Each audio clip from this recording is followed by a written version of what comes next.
sa akin upang hatdan ang mga dukha ng aral. Hallelujah! Hallelujah! Hallelujah!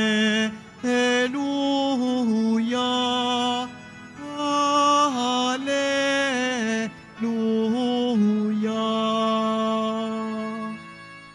Sumainyo ang Panginoon. At sumaiyo rin. Ang mabuting balita ng Panginoon ayon kay San Juan. Papuri sa iyo, Panginoon. Sinugo ng Diyos ang isang tao na nagngangalang Juan. Naparito siya upang magpatotoo tungkol sa ilaw at manalig sa ilaw ang lahat dahil sa patotoo niya.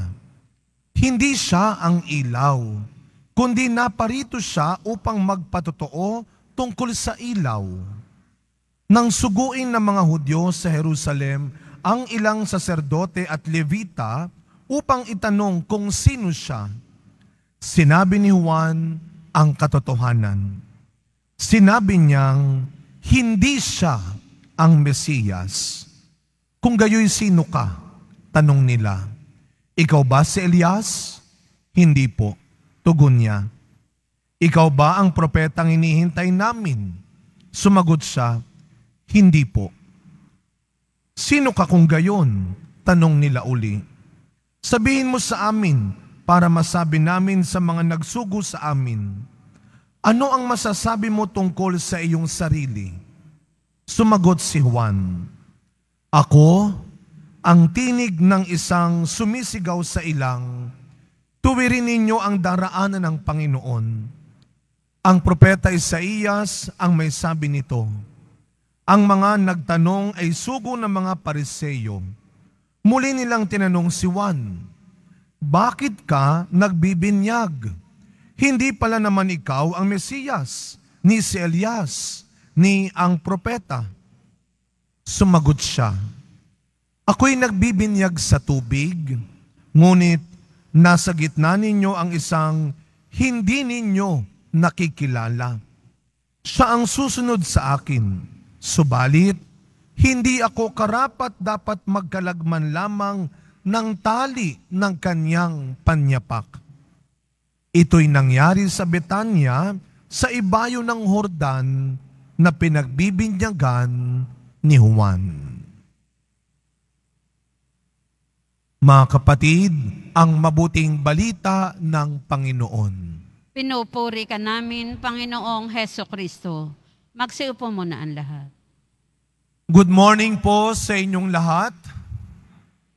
Batiin muna natin ang mga katabi natin. Good morning. Mga kapatid, tayo po ay nasa ikatlong linggo na sa panahon ng Adbyento. Kung hindi ako nagkakamali, 8 araw na lang. 8 days to go. At Pasko na ho. At sa simbang gabi naman, nakaka2 araw na ang mga nagsisimbang umaga o Misa de Gallo. Lalong nadadagdagan, hindi lang ang traffic. Nadadagdagan na ang mga ilaw, handaan, Christmas party, pamimili. Kaya tingnan ho ninyo ang kalsada ngayon, yung mga taong nag-iikot, kung hindi naka-costume, may mga dalang regalo. Kahit may mga pinagdadaanan pa rin tayong problema, kahit may mga binabantayan pa rin tayo at hinaharap na mga issues at problema, sabi nga ng kanta, tuloy na tuloy pa rin ang Pasko. Tuloy ang ligaya. Magpapasko pa rin tayo. Palakpakan natin ang ating mahal na Pong Jesus Nazareno, isang mas malakas sa palakpak ng papuri at pasasalamat sa ating mahal na Pong Jesus Nazareno. Sa pangatlong linggo ng Adbyento, nakita ho ninyo, sinindihan na yung naiibang kandila. Hindi dahil naubusan na ho ng violet. No? Nung unang linggo, tinawag yung aking damit kulay talong. Nung pangalawang linggo, kulay, ano ba sabi na, puto-bongbong. Ang kulay ngayon, yung mga bata, alam pa nila, kulay pochi, no? Kulay pink. Gaudete Sunday. Nasindihan na ang pangatlong kandila.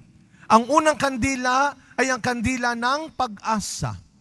Ang pangalawang kandila ay ang kandila ng kapayapaan.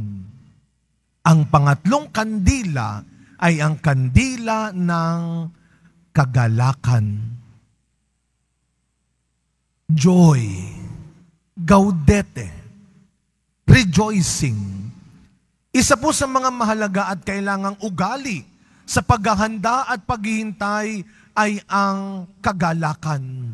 Di ba kapag tayo po ay may hinihintay na darating na mahalagang tao, kapag tayo po ay naghahanda sa isang mahalagang okasyon, nandun yung joy. Kahit nakakapagod, hindi mo na napapansin ang dumi-dumi mo na, hindi ka na nakakakain pa pala. Kasi ang naghahari sa'yo, kagalakan. At sa paghihintay natin sa pagdating ng Panginoon, dapat merong kagalakan sa ating puso. Bukod sa ibinabalik ng Pasko, ang pag-asa at kapayapaan, ang gusto ng Pasko, maging maligaya ka. Maraming problema, pero hindi imposibleng maging maligaya. Kaya ang tanong sa iyo ng Panginoon, masaya ka pa rin ba? Paano at kailan ka nagiging masaya? Kung pakikinggan po natin ang ating unang pagbasa ngayon, napakaliwanag, napakadaling intindihin kay Propeta Isaías kung ano ang nagpapaligaya sa kanya. Ang mapuspos ng Espiritu Santo para magpahayag ng mabuting balita sa mahihirap, sa mga may sakit, sa mga bilanggo. Yan ang kagalakan ni Propeta Isaías. Ang magpahayag ng mabuting balita. Ikaw ba, masaya ka sa mga binibitawan mong salita? Masaya ka ba kapag nakakapagsabi ka ng totoo? O ang saya-saya mo kapag naloloko mo sila? Masaya ka ba at marami kang nalokong tao? Masaya ka ba dahil hindi nila nabuking ang pagsisinungaling mo? Kailang ka huling naging masaya, naging malaya dahil sa wakas nasabi mo na ang totoo? Joy of telling the truth. Joy of spreading good news, not fake news. Ito yung ating ipagdasal na sana bago matapos ang taon na ito, Lord, ito ang magpapalaya at magpapaligaya sa akin na sa wakas, kaya ko nang sabihin ng totoo. Kahit malaki ang utang na loob ko sa kanila. Kahit napapakinabangan ko sila. Pero kailangan kong sabihin ang totoo. At ito yung pinakamagandang sa parte ni Propeta Isaías. Ang tunay na nagbigay pa ng kagalakan sa kanya ay ang makita niya ang mga taong nagbabalik loob sa Diyos. Siguro mga kapatid, lalo na sa bagong taon na darating, ilang araw na lang, tapos na ang 2023. Sana sa bagong taong darating, hilingin natin, sikapin natin, na magawa rin natin ito sa buhay natin. Bilang mga Kristiyanong naniniwala sa Diyos na haharapin natin, nahahatol sa atin isang araw, sana madagdagan natin ang paggawa ng mga bagay na nagtatama, nagpapabuti, nagpapaligaya, at nagliligtas sa buhay ng iba. Sana kaligayahan mo ang maging maligaya rin ng iba. Sana maging maligaya ka rin. Kapag gumiginhawa, umaayos, bumubuti na rin ang buhay ng iba. Alam nyo, ito po ang naging buhay ng tinig na tinutukoy sa ebanghelyo natin ngayon. Kung sa lumang tipan may propeta Isaías, sa bagong tipan meron tayong Juan Bautista. Ano ang kaligayahan ni Juan Bautista? Ito ay ang palayain ang mga taong pinahihirapan ng kanilang kasalanan. Ang kahanga-hanga at ang dapat nating matutunan kay Juan, hindi man siya ang una, hindi man siya ang pinakamahalaga, hindi man siya ang bida, ginawa ni Juan ng matapat, ng mabuti, ang misyong ipinagkatiwala sa kanya. Minsan, naimbitahan ako sa isang anniversary ng isang malaking kumpanya. Pagkatapos ng misa may programa, at bahagi ng programa ay ang magbigay ng parangal sa mga natatanging empleyado. Binigyan ng award yung mga supervisor, manager, vice presidents, ang dami nila. Pero alam nyo, kung kanino napunta ang malakas na palakpakan na may halong hiyawan, doon sa kanilang messenger/janitor. Loyalty Award, 25 years. Naisip ko, sana nag-effort pa siya para na-promote man lang. Pero nung tinignan ko yung mukha niya, nakitang-kita ang payapa at ligaya. Pinaalala niya sa akin, ipinapaalala niya sa atin na ang kabutihan, ang kaligayahan, hindi laging nakasalalay sa posisyon,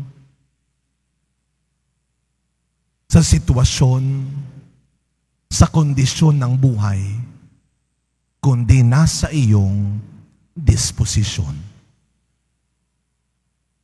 Sa pagkapatuloy na misa natin, mga kapatid, sa ikatlong linggo ng Adbyento, bago magpasko, bago kayo magbukas ng regalo, tandaan mo ang sabi ni San Pablo sa ikalawang pagbasa, ang nagpapasalamat na puso ang magpapaligaya sa tao. Gratitude will always be the best attitude. Grateful people are happy people. Hindi dahil mababaw ang kaligayahan, pangit ang panlasa nila, kundi sadyang nasa taong nakakaalala, nagsasakripisyo at nagsisikap magbigay ang ikinaliligaya nila. Ngayong Pasko, ang dasal ko, hindi lang kayo maging maligaya. Sana maging dahilan, maging daan din kayo ng kaligayahan ng iba. Amen.